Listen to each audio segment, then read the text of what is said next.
আমার বৃষ্টির জীবন ফ্যামিলিটা কাহিনী আমার হাতে। আপনারা মনোযোগ দিয়ে আমি চালাই। শুনবেন, আমি বিয়ে করে অবশ্যই ফেললে শেয়ার আমার করে ফ্যামিলি দিবেন। চালানোর মতন কেউ নাই। সেখানে আমি আগে আমার মারে কিছু করে দিতে চাই, যাতে আমার মা কোনো সময় কষ্ট না সহ্য করতে পারে।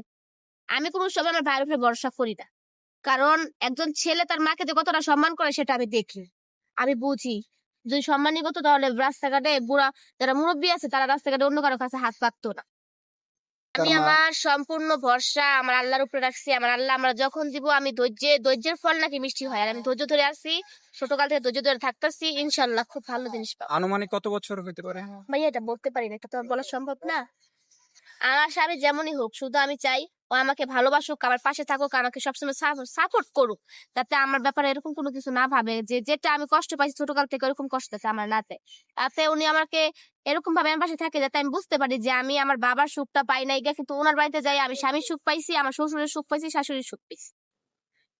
আমার আত্মবিশ্বাস আছে যদি সে আমাকে ভালোবেসে থাকে, সে সম্পূর্ণ ভরসা করে থাকে তাহলে সে আমাকে বিয়ে করতে দিবে। যদি না দেয় তখন স্বামীর আদেশ মতো চলতে হবে। আমার খুব খারাপ লাগলো। আমি কি করে ছেড়ে তুমি এত ভালোবাসো মানুষ?